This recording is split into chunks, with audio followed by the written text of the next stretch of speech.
You know, so many of us are told that certain discomforts are just a part of getting older, something you just have to accept and live with. Well, today, we're going to push back on that idea, big time, because it turns out relief isn't just a fantasy, it's a very real medical possibility.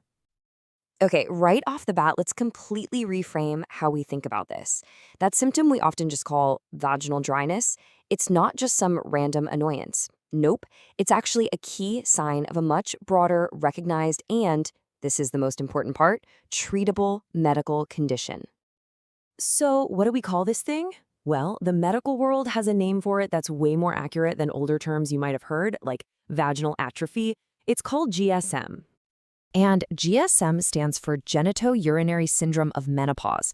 You know, giving this collection of symptoms a proper name is a really big deal. It gives it legitimacy. It means it's not all in your head. It's a real physiological response to the hormonal shifts happening in your body.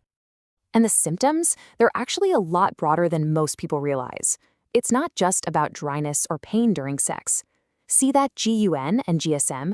That stands for genitourinary, and that's the key. It means this condition affects both your vaginal and your urinary systems. And that one little fact explains so much. It's why things like suddenly having to pee all the time or even getting more UTIs are often part of the very same issue. Now, this next point is absolutely crucial, so I really want you to hear this. GSM is not like hot flashes, which for many people eventually fade away. This is a chronic condition. It's progressive. The symptoms often creep in during perimenopause, and if you don't treat them, they don't just hang around. They can actually get worse over time. This is not something you can just wait out. So that brings up a pretty logical question, right? Why? Why does this happen in the first place? Well, the answer really comes down to the science of one incredibly powerful hormone, estrogen.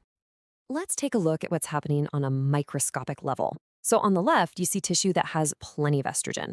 It's thick, it's stretchy, it's well lubricated. It also has a nice acidic pH, which creates the perfect environment for good protective bacteria to thrive. But now look at the right. As estrogen levels drop, that very same tissue becomes thinner, way more fragile, and a lot drier. And just as important, the pH level rises, which means those good bacteria can't survive as well. That whole combination is what leads to the irritation, the pain, and even a higher risk for infections. So we know what GSM is, and we know why it happens. But this is where we run into a really strange paradox. This condition is incredibly common, yet somehow it stays one of the most under-discussed and undertreated parts of the whole menopause journey. And when I say common, I mean, look at these numbers. More than half of all postmenopausal women deal with these symptoms. So if this is something you're going through, please know this. You are so far from being alone.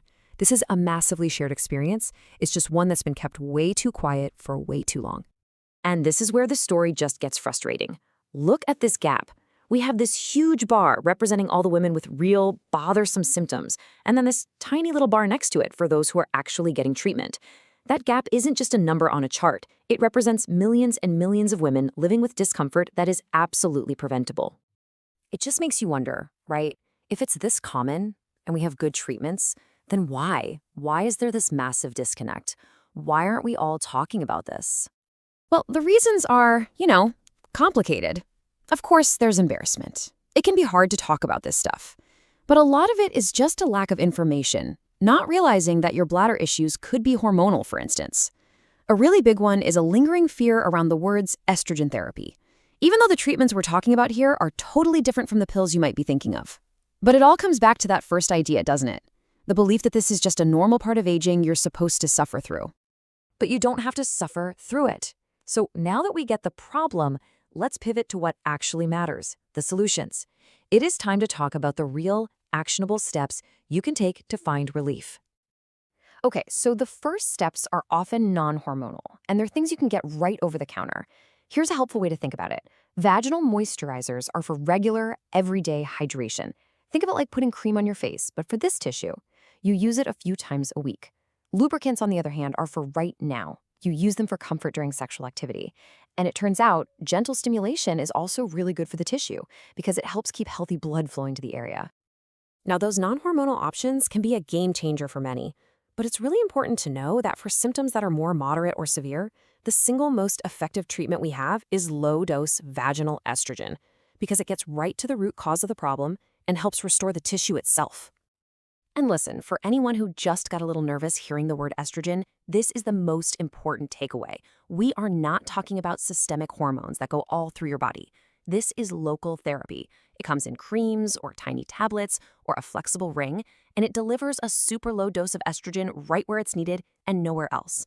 Because it's local, the absorption into your bloodstream is teeny tiny, but its effectiveness at making that tissue healthy again, it's incredibly high. So, really, the bottom line is simple, but it is so powerful. You deserve to feel comfortable, period. This isn't a luxury item, it's about your quality of life. The best, most important first step you can take is to just start the conversation with your doctor or nurse practitioner and figure out what's gonna work for you. And I just want to leave you with this one last thought to chew on. We always talk about this in terms of seeking comfort. But what if we changed that word? What if we started treating our physical well-being not as some optional add-on, but as an essential, non-negotiable part of our health? What would change then?